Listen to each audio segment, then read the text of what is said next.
Hello and good morning, friends. Today we are going to discuss a topic of EVS, Environment Studies, air pollution. Air pollution means वायु प्रदूषण, हिंदी में इसको वायु प्रदूषण कहा जाता है। तो अगर हम देखें तो पहले एयर पोल्यूशन तो हम सभी लगभग कुछ जानते हैं उनके बारे में, लेकिन उससे पहले हम जानें कि व्हाट इज पोल्यूशन। पोल्यूशन क्या है, प्रदूषण क्या है। पोल्यूशन में be defined as the harmful effect of addition of undesirable material into the environment. Environment हम किसको कहते हैं, जो आसपास की सराउंडिंग्स हैं हमारे, जैसे कि एयर है, वाटर है, सॉइल है। तो इनके बीच में पर्यावरण जिसको हम कहते हैं, वायु, पानी और मिट्टी में अवांछित सामग्री के शामिल होने के हानिकारक प्रभाव को प्रदूषण कहते हैं या पोल्यूशन कहते हैं। तो पॉल्यूशन के और भी डेफिनेशने हैं, बड़ी क्लासिक डेफिनेशने भी हैं। When harmful substances contaminate the environment it is called pollution. तो कुछ ऐसे कुछ सब्सटेंसेस हैं जिनकी अधिकता पानी को प्रदूषित कर देते हैं, तो उसको हम प्रदूषित कह सकते हैं, पानी को, मिट्टी को और वायु को, जो कि हमारे एनवायरनमेंट कहलाते हैं। It can be defined as any undesirable change in, ये बहुत एक क्लासिकल डेफिनेशन है जो तुम्हारा मैं बता रहा हूं। It can be defined as any undesirable change in physical means उसका कुछ रंग चेंज हो जाए, केमिकल मीन्स उसका कुछ केमिकल प्रॉपर्टीज चेंज हो जाए, बायोलॉजिकल जो कि जीव प्राणियों के लिए ठीक ना हो, ऐसे करेक्टरिस्टिक्स उसके लक्षण जो हैं वो चेंज हो जाए, which can cause harm to life and property, तो उसको हम पोल्यूशन कहते हैं। अब ये पोल्यूशन के सोर्सेज क्या है, ये दो सोर्सेज हो सकते हैं, one is natural and man made. तो नेचुरल जो हैं वो कभी कभी होते हैं, नॉर्मली नहीं होते हैं, दे आर टेम्परेरी इवेंट्स, जैसे कि अर्थक्वेक, कभी भूकंप आ गया, फ्लड आ गया, सूखा आ गया, ड्रॉट, या साइक्लोन आ गया, फॉरेस्ट में फायर होगी, या वॉल्केनो हो गया, या डस्ट स्टॉर्म हो गए।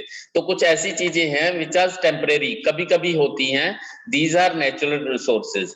लेकिन मैन मेड जो है वो लगभग लगातार चलते रहते हैं, आदमी उसको पॉल्यूशन करता ही रहता है।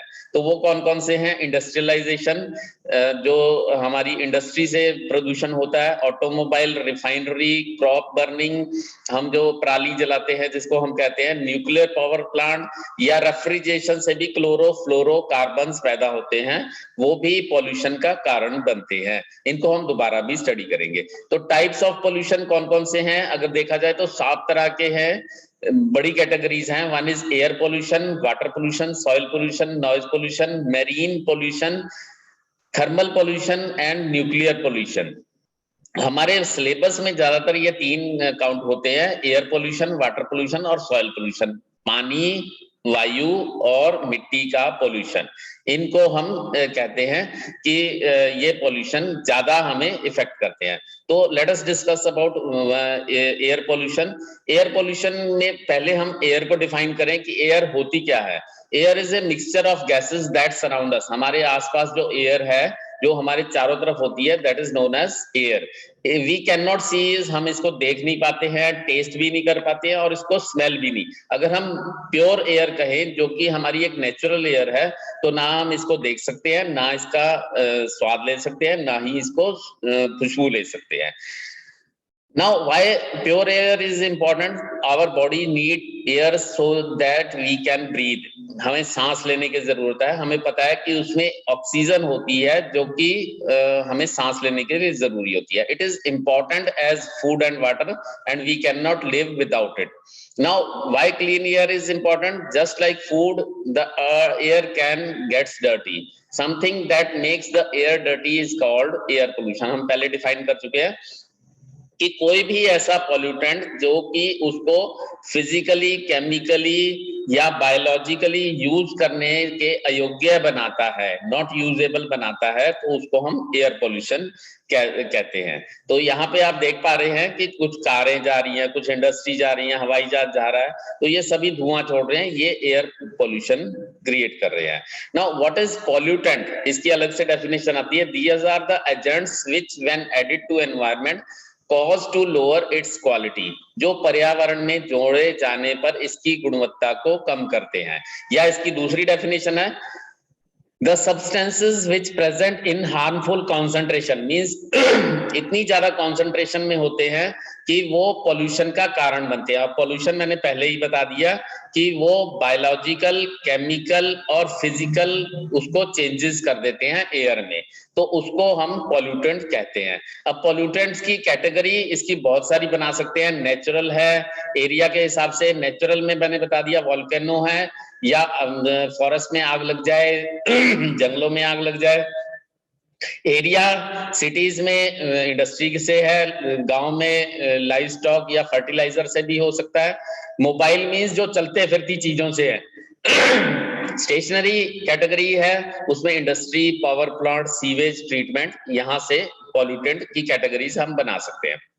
लेकिन मेनली बड़े कैटेगरी दो ही तरह से होते हैं on the basis of origin, कि वो पैदा कैसे होते हैं। तो they are primary pollutant and secondary pollutant. Primary pollutant क्या है? They are emitted directly from the point source. Point source से पैदा होते हैं, जहां से पैदा हुए हैं वहीं से ही डायरेक्टली पॉल्यूशन शुरू कर देते हैं। For example carbon monoxide CO, NO2 nitrogen dioxide and sulphur dioxide SO2।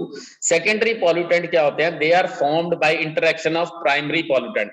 Primary pollutant पैदा हुए और उनका आपस में इंटरेक्शन होता है। जब वो इंटरेक्शन होता है तो एक तरह का और पॉल्यूटेंट बनता है, जैसे कि पैन है, स्मॉग है, आपने सुना होगा, ओजोन है, तो ये एक सेकेंडरी पॉल्यूटेंट बन जाते हैं। Smog is smoke and fog, दोनों को मिला के सेकेंडरी पॉल्यूटेंट बन जाता है। तो एयर पॉल्यूशन भी हम वही बात करेंगे। Air pollution is the introduction of chemical, particular matter, particulate matter और biological material that cause harm और डिस्कम्फर्ट। या तो वो नुकसान पहुंचाते हैं या डिस्कम्फर्ट, हमें परेशानी होती है। अगर हवा में धुआं हो तो हमें सूंघने में भी परेशानी हो जाती है। टू ह्यूमंस और अदर लिविंग ऑर्गेनिज्म और cause damage to natural environment और build environment into the atmosphere। तो कोई भी ऐसा इंट्रोडक्शन है, केमिकल है या पार्टिकुलर मैटर मींस मोटा सा मैटर है। अभी हम बात भी करेंगे इसकी पॉल्यूटेंट्स की। तो देखा जाए तो तीन तरह के पॉल्यूटेंट है, यहाँ पे हम डिस्कस कर रहे हैं। First is in the form of gases, nitrogen oxide, nitrogen dioxide, single oxide है या डबल भी हो सकती है, सल्फर डाइऑक्साइड, कार्बन मोनोऑक्साइड और कुछ कार्बन्स के अलग से पार्टिकल्स है। पार्टिकुलेट मैटर, PM भी कहते हैं, इसका एब्रिविएशन आ जाता है। What is PM? Particulate matter, जो कि मोटा मैटर है, उसको हम देख भी पाते हैं। डस्ट है, स्मोक है, फ्यूम्स है। कुछ रेडियो एक्टिव मटेरियल जो हवा में मिल जाते हैं, रेडो 222 या आयोडीन 131, ये भी एयर में मिक्स हो जाते हैं और उसके बाद हमारी रिएक्शन करते हैं बॉडी के साथ। तो देखा जाए रेडियो एक्टिव का तो हमें ज्यादा नहीं होता है, क्योंकि रेडियो एक्टिव ज्यादातर आबादी से दूर जाके करते हैं। गैसेस और पार्टिकुलर मैटर ज्यादा इफेक्ट करते हैं। तो what is particulate matter? They are small bits of dirt, this dirt is called particles, we can call it particulate matter और PM। गैसेस कौन सी हैं? ज्यादातर जैसे मैंने बताया नाइट्रोजन और डाइऑक्साइड है, we can call it NO2। और भी है हमारे carbon dioxide, this happens because of deforestation और फॉसिल फ्यूल बर्निंग। जैसे कि लकड़ी जलाई गई है और fossil fuel means petrol, diesel, इनसे कार्बन डाइऑक्साइड पैदा होती है। सल्फर डाइऑक्साइड ये फॉसिल फ्यूल वही पेट्रोल डीजल से होती है और उनके जलाने से होती है। Sulphur oxide, these are very dangerous to humans at a high concentration and it is responsible for acid rain. आपने देखा होगा कि कभी कभी पीला पीला कपड़ों पे पड़ा होता है, दैट इज एसिड रेन। तो हम इनको देख पाते हैं? नहीं, नॉर्मली हम नहीं देख पाते हैं। We can not see air pollution when it is in the air. Particles are 5 times smaller than a human air. तो इसको देखने के लिए हमें कुछ साइंस के एक्सपेरिमेंट करने पड़ते हैं। मैं ज्यादा उनके बारे में डिस्कस नहीं करूंगा, लेकिन फिर भी मैं थोड़ा सा बता देता हूं। एक एक्सपेरिमेंट है नाइट्रोजन डाइऑक्साइड के लिए, हम इसमें एक डिफ्यूजन ट्यूब यूज करते हैं नाइट्रोजन डाइऑक्साइड के लिए। तो ये लोकल काउंसिल हैं जो हमारी कमेटी के मेंबर्स वगैरह हैं, वो डिफ्यूजन ट्यूब को यूज करते हैं और नाइट्रोजन डाइऑक्साइड कितना है उसको हम यूज करते हैं। पार्टिकुलर मैटर जो पार्टिकल्स मोटे मोटे हैं उसको और ज्यादा मुश्किल है। उसमें हम क्या करते हैं कि स्वैब लेते हैं, कॉटन का रुई सी लेते हैं और उसको हम सीधा सा पत्ते या जहां पे भी हमारी सरफेस है जो ओपन है उसको वाइप करके और वहां से पर्टिकुलर मैटर को माइक्रोस्कोप के नीचे देख सकते हैं। सोर्सेज हम कह सकते हैं कि जैसे एयर पोल्यूशन के ट्रैफिक है। अब यहाँ पे देखिए आपके लिए एक एक्सरसाइज में दे रहा हूं, ये 5 व्हीकल्स हैं, इनमें से कौन सा व्हीकल है जो कि एयर पोल्यूशन करता है या नहीं करता है। तो यहाँ पे देखिए जितने भी कार है, बस है, मोटर बाइक है, लॉरी है, ये पांचों करते हैं क्योंकि ये इंजन है विच बर्न्स फ्यूल। लेकिन जो हमारा साइकिल है वो नहीं करता। सो आगे के लिए ध्यान रखिए कि अगर आप कॉलेज में जाते हैं तो साइकिल पॉल्यूशन नहीं करेगा। मैंने पहले भी बता दिया एयर पॉल्यूशन के भी 2 ही होते हैं, नेचुरल और मैन मेड। तो यहाँ पे देखिए कि कुछ हमने कहे हैं, इसको भी एक्सरसाइज में लीजिए कि कौन सा नेचुरल है कौन सा मैन मेड है। बर्निंग फ्यूल एट होम ये नेचुरल है या मैन मेड है। इंडस्ट्री ये नेचुरल है या मैन मेड है। वाइल्ड फायर ये नेचुरल है या मैन मेड। वॉल्केनो जो हमारा लावा पैदा होता है वो नेचुरल है या मैन मेड। और पावर स्टेशन। तो यहाँ पे देखिए कि इनमें हमारा मैन मेड इंडस्ट्री है, वॉल्केनो नेचुरल है, बर्निंग फ्यूल मैन मेड है, वाइल्ड फायर नेचुरल है और मैन मेड पावर स्टेशन भी है। तो मैंने एक बता दिया कि आपको एयर पोल्यूशन जाने के लिए क्या करना पड़ेगा, वो आपके ऊपर मैंने छोड़ दिया। अब कुछ कीवर्ड्स हमने छोड़े हैं। एयर पोल्यूशन क्या होता है, नाइट्रोजन डाइऑक्साइड क्या होता है, पीएम क्या होता है, डिफ्यूजन ट्यूब क्या होती है। तो आप इनको डिफाइन कर सकते हैं, डेफिनेशन याद कर सकते हैं। एयर पोल्यूशन जो एयर डर्टी करता है, nitrogen dioxide the form of air pollution, particular matter जो कि स्मॉल बिट ऑफ डर्ट है, पार्टिकुलेट मैटर, और डिफ्यूजन ट्यूब जो कि NO2 को मेजर करने के लिए। अब इसके इफेक्ट्स क्या होते हैं एयर पोल्यूशन के।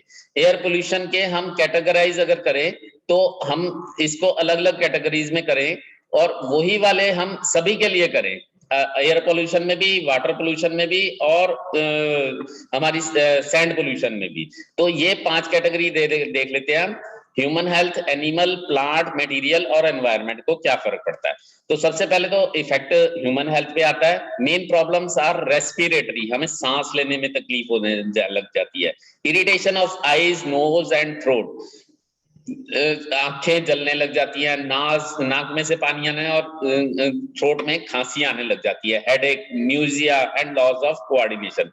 Prolonged exposure can cause damage to nervous system, lung cancer भी हो सकता है इससे।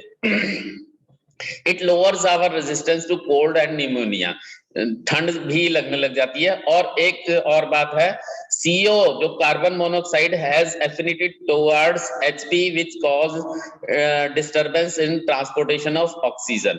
तो HP जो हमारा होता है, जो हीमोग्लोबिन होता है, वो अगर CO हमने ज्यादा इनहेल कर दिया तो वो ट्रांसपोर्टेशन ऑक्सीजन को नहीं करता, तो इससे हम थक जाते हैं और स्लीपी फील करते हैं।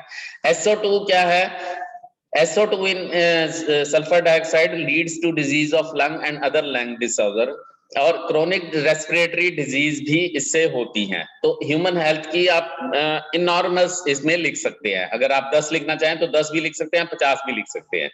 प्लांट्स के ऊपर क्या होता है, वॉल्यूटेंट एंटर थ्रू स्टोमाटा, तो डिस्ट्रॉय जो हमारे पत्ते हैं वहां से पॉल्यूटेंट एंटर करते हैं, क्लोरोफिल को डिस्ट्रॉय कर देते हैं, तो जो हरी रंग होता है उसको डिस्ट्रॉय कर देते हैं। तो फोटोसिंथेसिस का जो प्रोसेस होता है उसको खत्म कर देते हैं। तो जब फोटोसिंथेसिस नहीं होगा तो पौधों का खाना ही नहीं बनेगा। प्रकाश संश्लेषण जो होता है जिसको हिंदी में कहते हैं, क्यूटिकल्स वैक्स लेयर जो होता है वो ऊपर लीव्स के ऊपर जो होती है एक मोम की परत होती है, वो भी खत्म हो जाती है।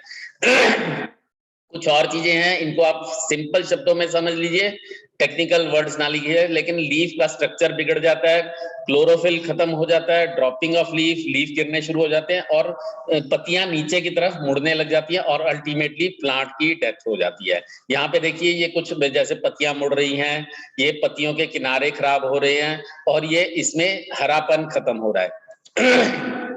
ये यहाँ पे आप देख सकते हैं इस तरह का डैमेज होता है। एनिमल्स को क्या होता है, करोजन ऑफ मेटल सरफेस, जो मेटल का सरफेस है उसको जंग लगना शुरू हो जाता है। SO2 एंड वाटर, SO2 जो सल्फर डाइऑक्साइड और पानी मिलके H2S बन जाता है, जो कि एक तरह का एसिड है, तो वो खराब करता है लाइमस्टोन और मार्बल। मार्बल जो है इवन हमारा जो संगमरमर जो ताजमहल है उसको भी असर कर रहा है ये पॉल्यूटेंट। आपको पता होगा कि उसके आसपास के हवाई अड्डे वगैरह थोड़े दूर कर दिए गए हैं, इसीलिए कि वहां ताजमहल हमारा येलोइश हो रहा था। Air pollutant mix with rain water और एसिडिटी होती है जिसको एसिड रेन कहते हैं, और इससे फिशेस जो मछलियां हैं वो भी मर जाती है। अब मछलियां तालाब को साफ करती हैं। ओजोन कॉजेज क्रैकलिंग ऑफ रबड़, तो ओजोन अगर लेयर बन जाती है तो वो जो है रबड़ को भी खराब कर देती है। एनवायरमेंट क्या है आपको पता ही है, जैसे सर्दियां आती है विजिबिलिटी खराब हो जाती है। Presence of sunlight produce photochemical smog, इस तरह से पैदा करती है। Emission of green houses gases tend to global warming. अब ग्लोबल वार्मिंग में दोबारा भी डिस्कस करूंगा, ग्लोबल वार्मिंग बार बार इसके ऊपर डिस्कस होता है।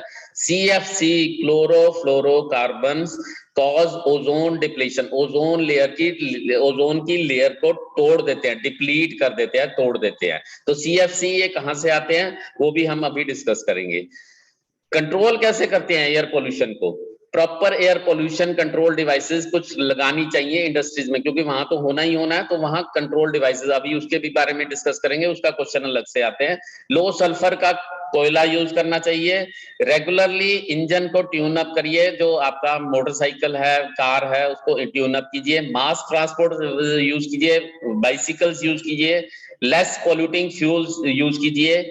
मोर ट्रीज को प्लांट कीजिए, ज्यादा से ज्यादा ट्रीज को प्लांट कीजिए। और फायर क्रैकर्स नहीं जलाइए दिवाली या किसी भी ओकेजन पे। अब ये पॉल्यूशन कंट्रोल डिवाइसेस देखिए, एक साइक्लोन सेपरेटर है, मैं इसकी वर्किंग बताता हूं। तो यहां से कॉन्टामिनेटेड एयर आती है और वो घूमती हुई एक स्वरल लेती हुई नीचे की तरफ उसका बैठ जाता है, जो उसके अंदर पार्टिकुलर मैटर है, और एयर क्लीन एयर ऊपर से निकल जाती है। यहाँ पे देखिए इसकी वर्किंग है, ये इस तरह से आ रहा है, नीचे इसके मिट्टी जो है नीचे बैठती चली जाएगी, और जो एयर है प्योर एयर ऊपर की तरफ से साइक्लोन की तरह से ये घूमती है। तो घूमने की वजह से जो भारी है वो इनर्शिया की वजह से नीचे आ जाता है। इसी तरह से दूसरा है एक बैग हाउस फिल्टर है, इसमें डस्टी एयर है और उसके अंदर फैब्रिक बैग लगे हुए हैं जो फिल्टर हैं एक तरह के, और वो उनमें से फिल्टर होके डस्ट नीचे बैग में कलेक्ट हो जाती है और क्लीन एयर ऊपर चली जाती है। अब मैंने बताया था एक और ग्लोबल वार्मिंग क्या है। Carbon dioxide is a good transmitter of sunlight, लेकिन ये क्या करती है रिस्ट्रिक्ट करती है इंफ्रारेड रेडिएशंस जो अर्थ से स्पेस की तरफ जा रही हैं, तो उनको रोक देती है कार्बन डाइऑक्साइड। तो इससे क्या होता है ग्रीन हाउस मीन्स कि नीचे की तरफ ही एक गरम गरम हवा का एक बादल सा बन जाता है, एक ऊपर नहीं जा पाता। तो इससे क्या होता है कि रात को जो है रोक देते हैं कि अर्थ एकदम से ठंडी नहीं होती है, और जब CO2 ज्यादा होती है तो ये ग्लोबल वार्मिंग का कारण बनता है। So that is all for today. Thank you very much.